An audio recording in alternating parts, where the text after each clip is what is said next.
হরে কৃষ্ণ। বিন্দুর পদ্ম চ্যানেলের নতুন আরেকটি ব্লগে আপনাদের সকলকে স্বাগত জানাই। আশা করি সকলে ভালো আছেন, সুস্থ আছেন। আজ 5ই অক্টোবর, ঘড়ির কাঁটায় এখন ঠিক 8টা 19। হাতের মধ্যে দেখলেন একটা লাভা চকো ব্রাউনি আমরা নিয়ে নিয়েছি। সেই লাভা চকো ব্রাউনিটা খেতে খেতে ক্যাব বুক করে চলে এলাম লুলু হাইপার মার্কেট বা লুলু মল। এটা একটা সৌদি আরবের মল, সৌদি আরবের কোম্পানি। এখানে জুতো থেকে শুরু করে মাথার সমস্ত জিনিস, মানে পায়ের নখ থেকে মাথার চুল সব পাওয়া যায়। এমন কোনো জিনিস নেই এখানে পাওয়া যায় না। এটা একটা খুব বড় মল ব্যাঙ্গালোরের বুকে, এবং আপনি ফল বা সবজির মধ্যে এখানে বিভিন্ন দেশি বিদেশি ফল সবজি পেয়ে যাবেন। আমার তো ভীষণ ভালো লাগে ওই একটা কারণেই যে এখানে বিভিন্ন দেশি এবং বিদেশি জিনিস পাওয়া যায়। আজকে পদ্মকে দেখানোর জন্য পদ্মর বাবা এখানে নিয়ে এলো আমাদের। আমি মাকে নিয়ে আগে এসেছিলাম এটা দেখানোর জন্য, আজকে মেনলি পদ্মকে দেখানোর জন্যই নিয়ে আসা হলো। আর এই যে দেখছেন দাদারা এখানে বসে স্কেচ করে, এই স্কেচ ফিগারগুলো ভীষণ ভালো করেন ওনারা। আপনি যদি দাঁড়িয়ে থাকেন বা বসে থাকেন, আপনার চোখের সামনে আপনার ফিগারটা করে দেবে, অথবা আপনি কোনো ফটোও দিয়ে যেতে পারেন রেফারেন্স হিসেবে, সেটা দেখেও করে দেবে। চার্জ নাই, 2000 থেকে শুরু করে যেমন সাইজ করাবেন সেই রকম। আর এই যে দেখছেন একটা আরবিয়ান পারফিউমের দোকান। এই আরবিয়ান পারফিউমের দোকান এখানে 3 থেকে 4টে আছে বিভিন্ন কোম্পানি। ভীষণ ভালো, যদিও কস্টগুলো অনেকটাই বেশি। 999 থেকে, মানে 999 টাকা থেকে এক একটা পারফিউমের শুরু হয় দাম। আর তারপর চলে এলাম এই পার্লের দোকানটায়। চলে তো এসেছি, কিন্তু যা দাম বলছে 26,000, 36,000, যেগুলোই পছন্দ হচ্ছে সেগুলোই 25,000-এর থেকে দাম শুরু। তাই আজকে আর পার্লের দোকানে কিছু নেওয়া হলো না। একটা আরবিয়ান পারফিউমের দোকান থেকে পারফিউমের সেট নিয়েছি, ওই 1299 টাকার মতো পড়লো। এখন আমি আর মা হাঁটছি গল্প করতে করতে, আর মাকে সব জিনিস দেখাতে দেখাতে। আর ওদিকে পদ্মর বাবা পদ্মকে নিয়ে আসছেন। এই যে বললাম না, অনেকগুলো দোকান আছে আলাদা আলাদা কোম্পানি, এই আরেকটা কোম্পানি। ওনারা আপনার পছন্দ মতো আপনার চোখের সামনে সেন্টটা বানিয়ে দেবেন, আপনি নিজের পছন্দ মতো নিয়ে নিতে পারবেন। একদম ওপরতলা থেকে শুরু করে নিচতলা সবটাই ঘুরে দেখাচ্ছি আজকে।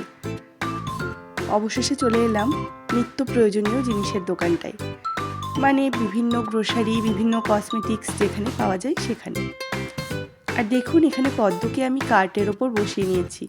ওর জীবনে জন্মের পর থেকে এই প্রথম ওর এই অভিজ্ঞতা, তাই একটু ইতস্তত করছে বটে। ও বুঝতে পারছে না যে আমার সঙ্গে ব্যাপারটা হচ্ছে কি। এটা তো ঠিক দোলনা নয়, একটা ছোট্ট জায়গাতে আমাকে বসে থাকতে হচ্ছে, কি ব্যাপার। তাই ওর একটু অস্বস্তিও হচ্ছে। কিছুক্ষণ পরে যদিও ঠিক হয়ে গেছে। দেখছেন কীরকম হাত নেড়ে ওর বাবাকে ডাকছে, একবার করে দিম্মাকেও ডাকছে, আর আমাকে সমানে বলছে যে আমাকে এখান থেকে তুলে নাও। আমার কিন্তু দেখতে বেশ কিউট লাগছে। এতদিন অবধি যখনই ব্যাঙ্গালোরে থাকতাম আমি সব মলে যেতাম, আর মলে সবাইকে দেখতাম তাদের বাচ্চাদের কীরকম কার্টের মধ্যে নিয়ে ঘুরছে। আজকে মনে হচ্ছে সেই দিনটা আমার জীবনে এসছে, তাই বেশ ভালো লাগছে। অ্যাকুরিয়াম প্যারাডাইস থেকে বেরোতে বেরোতে আমরা বৃষ্টি পেয়েছি, সে কথা তো আপনাদের বলতে ভুলে গেছি। ব্যাঙ্গালোরে এত মনোরম পরিবেশ যেখানে কোনো কিছুরই নির্দিষ্ট কোনো সময়সীমা নেই। যখন তখন বৃষ্টি নামতে পারে, রোদ উঠতে পারে, ঠান্ডা লাগতে পারে। তাই আমাদের ওখান থেকে বেরোতে বেরোতেই 8টা 19 বেজে গেছিলো। এখন সমস্ত কেনাকাটা শেষ করে দেখছি ঘড়ির কাঁটায় ঠিক রাত্রি 12টা 20।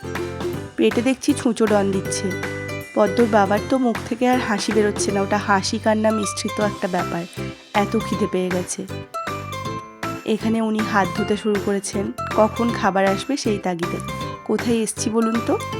লুলু মলেরই একটা ওপরতলায় একটা রেস্টুরেন্টে, পাঞ্জাব গ্রিল। আপনারা নিশ্চয়ই পাঞ্জাব গ্রিলের কথা আগে শুনেছেন। এটা একটা খুব ভালো রেস্টুরেন্ট। এর ব্রাঞ্চ আমাদের ওয়েস্ট বেঙ্গলেও অনেক জায়গাতেই আছে, আসানসোল বা কলকাতা এরকম বড় বড় শহরে নিশ্চয়ই থাকবে, আমার ঠিক জানা নেই কোথায় আছে। কলকাতার পাঞ্জাব গ্রিলে যদিও আমি এর আগে গেছি, কিন্তু এছাড়া আর কোন কোন শহরে আছে আমার জানা নেই। আজকে মাকে নিয়ে চলে এলাম ব্যাঙ্গালোরের পাঞ্জাব গ্রিলে। এখানে এই প্রথমবার মাকে নিয়ে এলাম। আমার তো বেশ ভালো লাগছে এখানকার পরিবেশটা। আর পদ্মর এখন ভীষণ ঘুম পেয়ে গেছে, তাই ও বেচারি অস্থির হয়ে গেছে, কি করবে খুঁজে পাচ্ছে না। তাই আমি যতক্ষণ খাবার আসছে ওকে একটু ব্রেস্ট ফিডিং করিয়ে নিচ্ছি, আর ততক্ষণ মা আর পদ্মর বাবা গল্প করছে যে কখন আসবে খাবারটা সেই নিয়ে। কথা বলতে বলতে অপেক্ষা করতে করতেই চলে এসছে বাটার মশলা পনির আর পিস জিরা পোলাও। ভীষণ ভালো বানিয়েছিল কিন্তু খাবারগুলো। আশা করি পদ্মর বাবার মুখ দেখে সেটা বুঝতে পারছেন। আর সত্যি কথা বলতে ভালো বা মন্দ যাচাই করার এখন আর অবস্থা নেই, যাই দিচ্ছে তাই মনে হচ্ছে ভীষণ ভালো। খাবার খেয়ে যখন বেরোচ্ছি ঘড়ির কাঁটায় ঠিক 1টা। চলুন এবার বাড়ি ফিরি।